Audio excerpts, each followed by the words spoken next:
এখন আপনি 9 তারিখ রোজা রাখবেন নাকি 8 তারিখ রোজা রাখবেন, এটা নিয়ে বাংলাদেশে কিন্তু প্রচণ্ড রকমের ভাই মতবিরোধ এবং ধাক্কাধাক্কি আছে। কারণ সৌদি আরবের সাথে মিল রাখলে আপনারা 10 তারিখ, মানে যেদিন এখানে 9 তারিখ সেদিন আপনারা কি করতে হবে, ঈদের নামাজ পড়তে হবে, 10 তারিখ ধরতে হবে। আবার সৌদি আরবে যেদিন হজ হয় সেদিন এখানে 8 তারিখ, সৌদি আরবের পরের দিন কি হয়, আপনার চাঁদ দেখা যায় এখানে।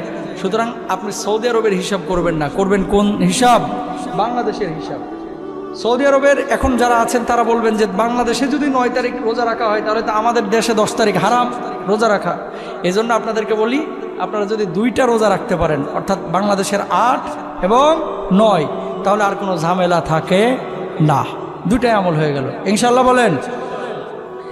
এরপর আল্লাহ নবী বিশ্বনবী সাল্লাল্লাহু আলাইহি ওয়াসাল্লাম বলেছেন, জিলহজ্জের 9 তারিখ থেকে নিয়ে 13 তারিখ পর্যন্ত প্রত্যেক ওয়াক্ত নামাজের পরে তাকবীর বলার জন্য একবার তাকবীর বলাটা এটা আপনার উপরে আবশ্যক। সবাই আমার সঙ্গে সঙ্গে বলেন, আল্লাহু আকবার, আল্লাহু আকবার, লা ইলাহা ইল্লাল্লাহ, আল্লাহু আকবার, আল্লাহু আকবার, ওয়ালিল্লাহিল হামদ। আবার বলেন, আল্লাহু আকবার, আল্লাহু আকবার, লা ইলাহা ইল্লাল্লাহ, আল্লাহু আকবার, আল্লাহু আকবার, ওয়ালিল্লাহিল হামদ। মোট 23 ওয়াক্ত নামাজ। কয় ওয়াক্ত?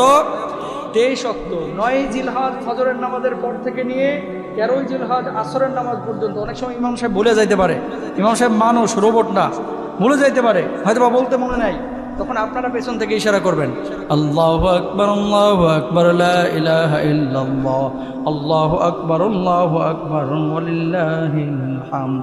এটা আপনারা করবেন ইনশাআল্লাহ বলেন। যারা পারেন 1 থেকে 9 তারিখ পর্যন্ত রোজা রাখবেন ইনশাআল্লাহ বলেন।